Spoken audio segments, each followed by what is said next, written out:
It is not about the destination, it is about the path you take. Hello दोस्तों, स्वागत है आपका सर्व blogs में। और आज जो है मैं शूट करने जा रहा हूँ डाइट का एक्सपीरियंस। डाइट का एक्सपीरियंस मतलब डाइट से खाने का एक्सपीरियंस नहीं है। नहीं है, डाइट का मतलब है district institute of education and training. ठीक है, तो दोस्तों हमारा जो है आज सेकंड सेम का फर्स्ट डे है और मैं जो है अपना फर्स्ट सेम का एक्सपीरियंस जो है अपने साथी प्रशिक्षुओं से लेना चाहूँगा। तो उसके लिए आज मैं ये ब्लॉग बनाने जा रहा हूँ। तो मैं हो चुका हूँ तैयार और अब जो है थोड़ी देर में मैं प्रस्थान करूँगा अपने संस्थान की ओर। संस्थान में जाकर मैं अपने साथ वालों का जो है छोटा छोटा इंटरव्यू लूँगा और उनसे जो है उनका एक्सपीरियंस जो है वो शेयर करने को कहूँगा। और बाकी आने वाला जो साथी बैच है डीएलएड का जिन अभी एग्ज़ाम है 22 नवंबर को, तो उनको एग्ज़ाम के लिए बहुत बहुत बधाई, बहुत बहुत शुभकामनाएं। मेरी उम्मीद है कि आप सब लोग जो है एग्ज़ाम क्रैक करें और जल्दी से जल्दी हमारे संस्थान में आए ताकि हमारी जो जनसंख्या है यहाँ बढ़ सके और जितने भी हम लोग यहाँ मनोरंजन कर रहे हैं और जो समय बिता रहे हैं तो आप लोगों के साथ भी समय बिता सकें। तो उम्मीद करता हूँ कि आप लोग भी जल्दी मिलेंगे और आपके लिए आपकी आने वाले एग्ज़ाम के लिए बहुत बहुत शुभकामनाएं। बाकी की बातें करेंगे हम संस्थान में। तो हम करने वाले हैं अब एक्सपीरियंस की बात। और मेरे साथ जो है साथी प्रशिक्षु बैठे हैं, तो एक एक करके मैं जो है साथ वालों को अपने प्रश्न पूछूंगा और देखते हैं इनका एक्सपीरियंस, देखते हैं कि अपना फर्स्ट सेम का एक्सपीरियंस इनका कैसा रहा। पहले तो आप सभी को बहुत बहुत बधाई कि आप हम सेकेंड सेम में हम पहुंच चुके हैं। तो सबसे पहले तो मैं ये पूछना चाहूँगा कि आप लोग जो है मतलब आपका जो फर्स्ट सेम था, तो ये आपका एक्सपीरियंस कैसा रहा है इसमें फर्स्ट सेम में? आपने जब इनरोल किया तब से लेके और अब तक लास्ट टाइम तक का एक्सपीरियंस कैसा रहा? नमस्कार, मेरा नाम अमन कुमार है। और किसी भी संस्थान में जब हम सबसे पहले आते हैं तो वहाँ का जो प्रथम सेमेस्टर बोल लीजिए, यहाँ पे एडमिशन लेते हैं हम, तो क्योंकि हम उस वातावरण से हूबहू तो होता है नहीं, तो चैलेंजेस ज़रूर होते हैं सेटल होने की, समझने की किस प्रकार से चलेगा। तो डीएलएड फर्स्ट सेमेस्टर में जब हम लोग यहाँ पर आए थे तो इंट्रोडक्शन हुआ था टीचरों ने हमें समझाया कि किस प्रकार से यहाँ पे पढ़ाई होती है। एक एटमॉस्फेयर वो उन्होंने हमारे सामने इंट्रोड्यूस कर लिया था। फिर उसके बाद धीरे धीरे जब हम अडेप्ट होते चले गए यहाँ पर, तो हमें जो टीचिंग स्किल्स हैं उसके बारे में पता चला कि किस तरीके से बच्चों को टारगेट किया जा सकता है, उनको पढ़ाया जा सकता है। फिर एक सबसे बेहतरीन एक्सपीरियंस अगर मैं बताऊंगा तो स्कूल ऑब्जर्वेशन पे ले, जब हम बच्चे सब अपनी स्कूल में गए थे 3 दिन का ऑब्जर्वेशन था। तो वहाँ पर हमें ये अनुभव किया, मतलब मैंने पर्सनली ये अनुभव किया था कि बच्चे एक्टिव लर्नर्स हैं, बस उनको एक गाइडेंस की बहुत ज़रूरत होती है। टीचर का मतलब प्राइमरी लेवल पे इतना ज़्यादा टफ पढ़ाई तो है नहीं, लेकिन उनको गाइड करना, उनके इमोशंस को समझना, उनकी नीड्स को, उनकी रिक्वायरमेंट को समझना, उनके सामने जो भी चीज़ें हम पढ़ा रहे हैं उसको अच्छे से उनको इंगेज करना, तो वो नेसेसरी स्किल्स जो हम डीएलएड में सीख रहे हैं वो मुझे लगता है कि बेहतर रूप से हम पहले सेमेस्टर में सीखे। तो बहुत कुछ सीखने को यहाँ पे मुझे तो प्रथम सेमेस्टर में मिला है और उम्मीद करता हूँ कि आगे के सेमेस्टर्स में भी मेरा यही अनुभव रहेगा। हेलो, मेरा नाम अमित नेगी। मैं जब यहाँ पर कोई अभ्यर्थी किसी भी संस्थान में प्रवेश लेता है तो उसके मन में एक अजीब सा नए संस्थान, नए वातावरण के प्रति भय बना होता है और यह भय बनना लाजमी भी है क्योंकि मनुष्य की प्रवृत्ति यही है। लेकिन इस पाठ्यक्रम में जब हमने प्रवेश लिया तो भिन्न भिन्न जनपदों के हम यहाँ पर एनरोल हुए हैं क्योंकि शिक्षक आगे चल के एक नेतृत्वकर्ता खुद ही है। तो ये सीखने को मिला इस सेमेस्टर में फ़िलहाल ये हमने सीखा है। अब in the point of view students, छात्रों के लिए क्या हमने यहाँ पर सीखा। प्रत्येक छात्र की अपनी अलग साइकी होती है, उसका अपना मनोविज्ञान होता है, अपना शारीरिक ज्ञान होता है, उसकी क्या आवश्यकताएं हैं वो हमको कैसे पहचाननी है, उस क्रम में हमने सैद्धांतिक ज्ञान लिया है। स्कूल ऑब्जर्वेशन पर गए थे 3 दिन में, वहाँ काफ़ी कुछ सिद्धांतिक ज्ञान को प्रैक्टिकली देखने का मौका मिला और वहाँ की जो ऑब्जर्वेशन है वो हमारी आगे के लिए फाइंडिंग रहेगी जो हम आगे सेमेस्टर में अब लेंगे। अनुभव मेरा यही है, बच्चों के पॉइंट ऑफ व्यू से मैं क्या सोचता हूँ, मेरा अपना क्या पॉइंट ऑफ व्यू है, और प्रत्येक अभ्यर्थी जो संस्थान में आता है वो कैसा फील करता है, मैं अपनी बात को ख़त्म करता हूँ। नमस्कार, मेरा नाम भास्कर रावत है। तो डीएलएड प्रथम सेमेस्टर का अनुभव मेरे लिए काफ़ी अच्छा है। काफ़ी डायमेंशंस में काफ़ी स्किल्स यहाँ पे, जैसे म्यूज़िक हो गया, स्पोर्ट्स हो गया, काफ़ी यहाँ पे आपको मौका मिलता है अपने आप को एक्सप्रेस करने का। तो सबसे पहले तो जैसे हमारा विद्यालय कार्यानुभव था, उसमें जो हमारा विद्यालय अवलोकन 3 दिवसीय था, तो उसमें हमें बच्चों को सबसे पहले तो काफ़ी अच्छे से समझने का मौका मिला। क्योंकि आप यहाँ पे तो थ्योरी में तो आप काफ़ी कुछ पढ़ लेंगे, लेकिन वहाँ पे जब आपको अपने इंस्टिंक्ट्स का अपने हिसाब से आपको इम्प्रोवाइज़ करना पड़ेगा, बच्चों पे आप कैसे काम करेंगे। सबसे पहले तो उन्हें क्लास में मैनेज ही करना बड़ी बात है। तो 3 दिवसीय अनुभव में तो हमें काफ़ी कुछ सीखने को मिला है, और आगे जाके तो और ज़्यादा जाना है स्कूल में। दूसरा ये है कि यहाँ पे हम कल्चरल मीट पे गए, तो सांस्कृतिक कार्यक्रम तो डीएलएड में बहुत हैं। 15 अगस्त हो गया, यहाँ पे गांधी जयंती, तो काफ़ी अच्छा अनुभव है। नमस्कार, मेरा नाम आशीष बड़ोला। मेरा प्रथम सेमेस्टर का अनुभव बहुत ही अच्छा रहा। जब पहली बार डाइट आए तो हमने अपने सीनियर्स को प्रार्थना करते हुए देखा। मॉर्निंग में जो भी प्रार्थना सभाएं में जो भी गतिविधियां होती हैं, देखा ये क्या कर रहे हैं, कैसा कर रहे हैं। पर धीरे धीरे हमने उसको सीखा, और मतलब हमारा खुद का भी विकास हुआ उस फेज़ में, लर्निंग की फेज़ में, कि हम चीज़ों को सीखें। बहुत सारे अभी तक हम ऐसे बैकग्राउंड से आए हैं कि हमने ज़्यादा स्टेज शेयर नहीं करा है उस हिसाब से। पर अब यहाँ पे धीरे धीरे हमारा कॉन्फिडेंस बिल्डअप हो रहा है, व्यक्तित्व निर्माण हो रहा है, स्टेज फियर कम हो रहा है। हम सीख रहे हैं पढ़ने के तरीके, पढ़ाने के तरीके, किस प्रकार से हम पढ़ाई को बच्चों के लिए सरल और क्या बना सकते हैं कि लंबे टाइम तक उन्हें याद रहे, इस प्रकार से बना सकते हैं। पहला सेमेस्टर तो बहुत अच्छा गया। अब उम्मीद करते हैं कि दूसरा, तीसरा और चतुर्थ भी इसी प्रकार से गुजरे। नमस्कार, मेरा नाम रोहित बिष्ट है, और जब मैं पहले दिन आया था ऐसा लगा था कि मतलब हम कहाँ आ गए।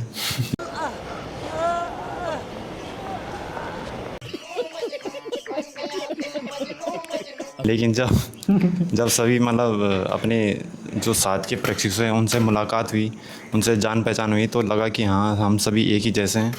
और पहले दिन हमारा इंट्रोडक्शन हुआ और सभी ने अपने जान पहचान कराई, और धीरे धीरे जो एक्सपीरियंस रहा है वो तो बहुत ही अच्छा रहा है वैसे, और आगे भी अच्छा रहेगा, मैं यही कामना करता हूँ। धन्यवाद। नमस्कार, मैं जतिन मौर्य, और मेरा एक्सपीरियंस प्रथम सेमेस्टर का बहुत ही अच्छा रहा। पहले तो मैंने पहाड़ की वादियाँ देखी जब मैं पहले यहाँ आया। प्लेन्स में रहते हो? प्लेन्स का हूँ मैं रहने वाला वैसे तो, लेकिन सबसे बड़ा एक्सपीरियंस तो ये पहाड़ों का ही रहा मेरे लिए। यहाँ रहना, आसपास की जो भी है खूबसूरती, और फिर यहाँ पे आके डीएलएड के बच्चे हमारे जो सीनियर थे उन्होंने भी बहुत सपोर्ट करा, और जो हमारे साथी प्रशिक्षु हैं वो भी बहुत सपोर्टिव हैं। और बस आगे भी ऐसा ही अच्छा जाए मेरा सेमेस्टर जो भी है। धन्यवाद। तो आप लोग इसको कैसे देखते हो कि आगे चल के आपके लिए प्रोफेशन, मतलब आप कैसे इसको लोगे, और टीचर जब आप बनोगे तो आप किस तरीके से मतलब बच्चों का विकास करना चाहोगे?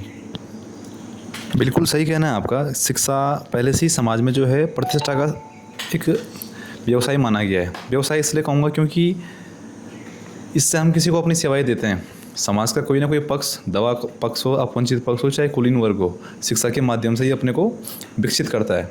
अब आपका कहना है कि इस पाठ्यक्रम में आने के बाद हमारी मनोधारणा बदली है इस व्यवसाय के प्रति। बिल्कुल यह मानना और कहना सही है कि धारणा बदली है और बदलेगी ही। व्यक्तित्व विकास हुआ है। अभी हमारे साथी आशीष बड़ोला जी ने बोला भी था कि मेरे व्यक्तित्व में काफ़ी चेंजेस आए हैं। शिक्षा का असल मकसद व्यक्तित्व निर्माण करना ही है।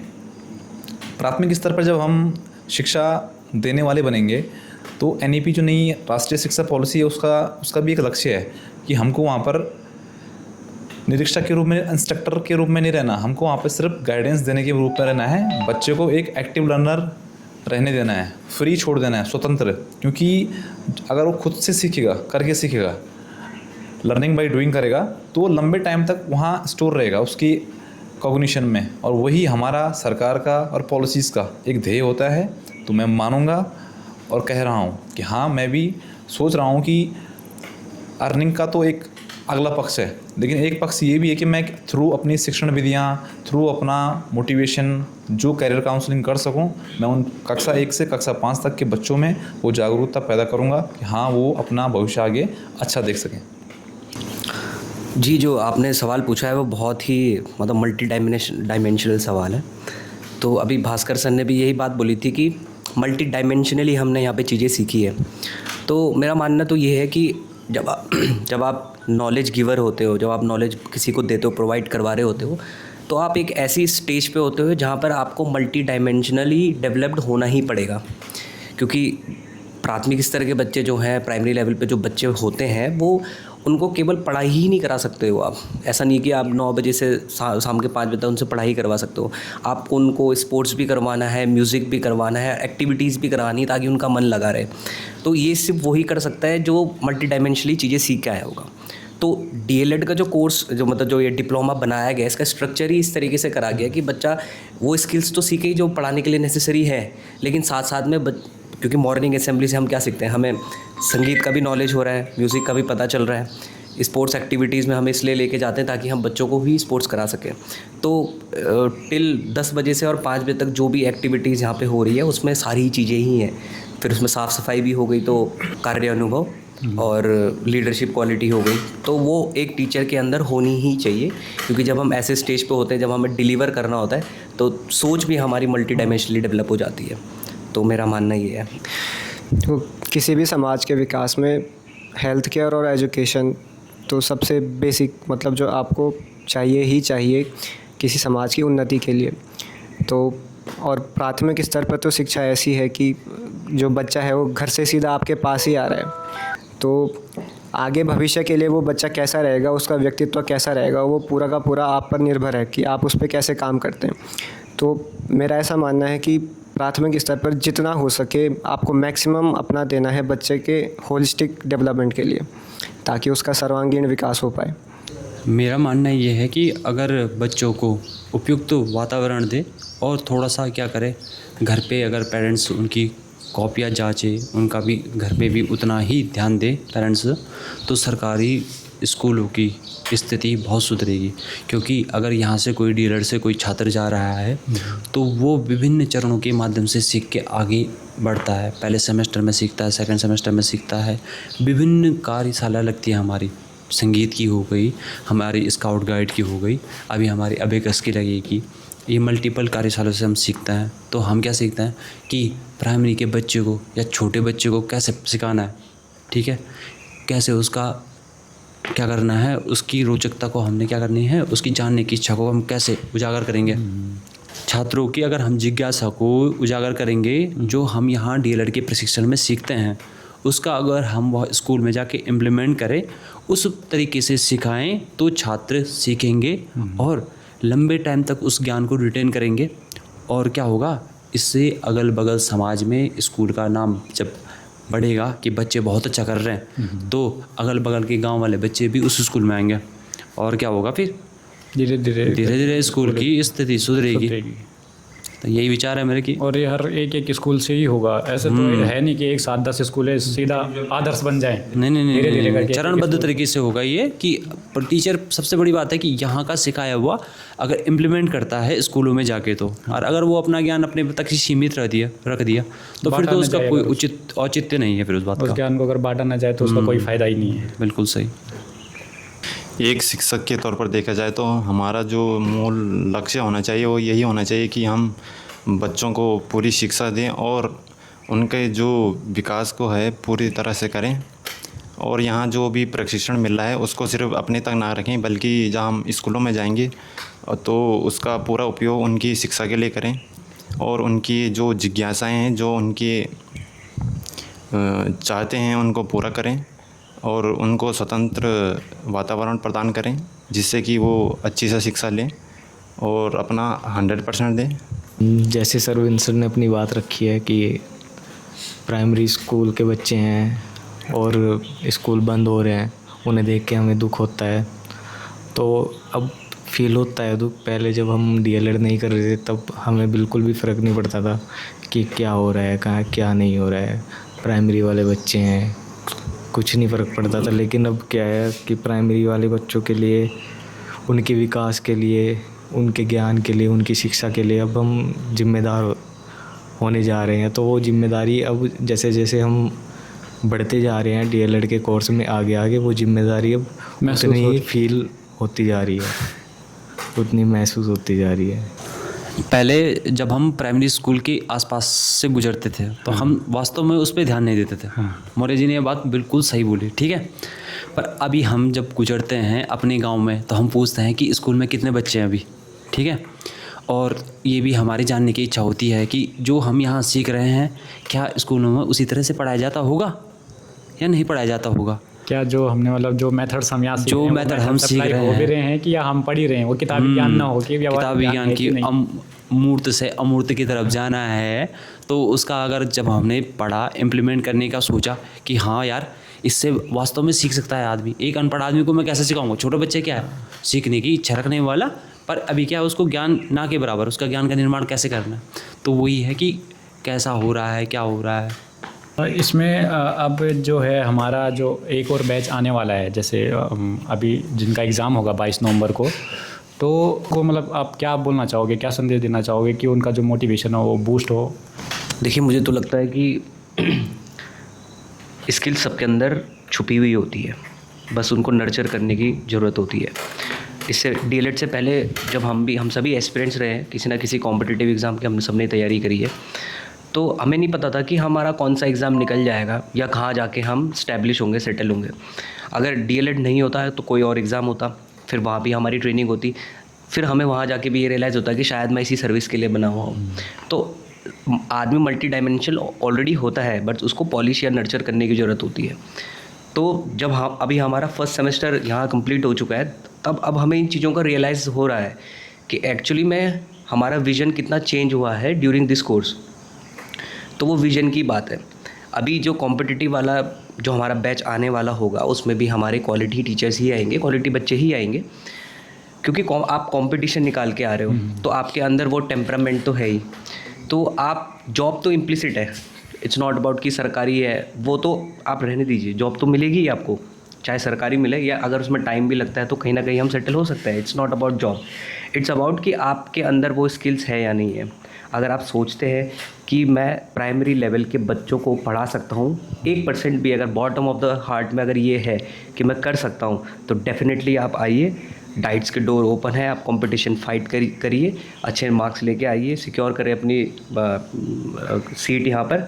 और उसके बाद आपका माइंडसेट, ये जो स्ट्रक्चर फॉर्म हो रखा है, करिकुलम जो बना हुआ है डीएलएड का, उसके दौरान ही हो जाएगा। उनको आना चाहिए, सबका वेलकम है, और बेशक हम यहाँ से कुछ बेहतर बन के ही जाएंगे। एक शिक्षक भी बेहतर बनेंगे और एक बेहतर इंसान भी बनेंगे।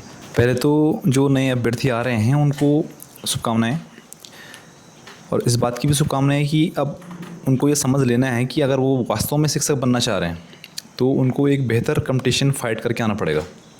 उस कंपटीशन में क्या आता है क्या नहीं आता है वो पाठ्यचर्या का विषय है। एक छात्राध्यापक, अब आप एज अ डीएलएड जब यहाँ अभ्यर्थी अंदर आएंगे तो आपको छात्राध्यापक की संज्ञा दी जाएगी, है ना। उसके बाद आप शिक्षक बनेंगे।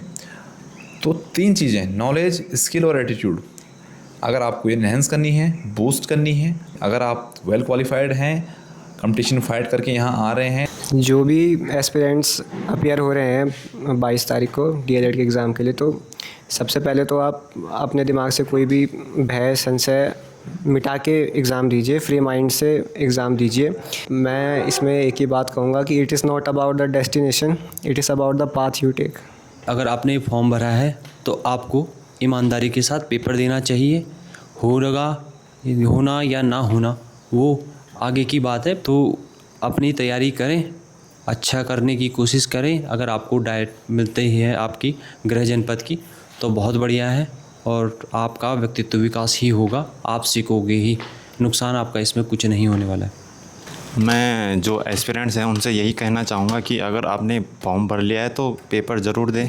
इसलिए मैं कहना चाहूँगा कि आप पूरी मोटिवेशन के साथ और अच्छी तैयारी के साथ पेपर दें और उसके बाद ज्वाइन करें यहाँ डाइट। धन्यवाद। तो जो अभी आने वाले हैं हमारे साथी जूनियर लोग, उनको बहुत बहुत शुभकामनाएं। अगर आपने फॉर्म भरा है तो एग्ज़ाम देने ज़रूर जाएं और अच्छे से तैयारी करें। तो ये था हमारा अपना फर्स्ट सेम का एक्सपीरियंस। हम सभी जो हैं भावी समय के जो हैं शिक्षक बनने जाएंगे, जो कि हमारा 2 साल के बाद कोर्स ड्यूरेशन पूरा होने के बाद जो है हम अपने विद्यालय को जाएंगे। और हमारा जो मेन मोटिव है ये अब व्यवसायगत न रह के एक व्यवहारिक जीवन में जो है बच्चों का विकास करना, ज़्यादा इस पे हमारा फोकस है। और हम चाहते हैं कि प्राइमरी स्कूल जिस स्पीड से बंद हुए हैं उसकी दुगुनी से तिगुनी स्पीड में जल्दी से जल्दी फिर सुचारू रूप से जो है वहाँ चालू हो सके और लोग ऐसी स्थिति आए कि लोग जो है शहरों से और पहाड़ों की ओर पलायन करें। क्योंकि शहरों में जो है आपको बहुत सारी बीमारियां भी देखने को मिलेंगी, पॉपुलेशन से लेके आपके लिए पोल्यूशन से लेके धीरे धीरे करके लोग इसकी अहमियत कोरोना में भी जाने हैं। और उस टाइम पे जनसंख्या ने हमने देखा है कि गांव में लोग वास्तव में रहते हैं, जो जनसंख्या हम देख नहीं पाए वो कोरोना में हमने देखी। जब हम गांव में रहे तो हमने देखी लोग जब वापस आए तो बहुत सारी इतने मतलब जनसंख्या इतनी थी गांव में कि क्या बोलें। तो वो वास्तव में वो उतने बच्चे जो हैं पलायन कर चुके हैं। तो हमारा जो मेन मोटिव होगा उन बच्चों को वापस लाना होगा और उनकी शिक्षा में बहुत अच्छा सुधार होगा, हमारी तरफ से होगा। बाकी आपकी तरफ से क्या सुधार होगा और आप इसको किस तरह से देखते हैं कमेंट में ज़रूर लिखिए। आज के लिए thank you. Thank you sir. Thank you.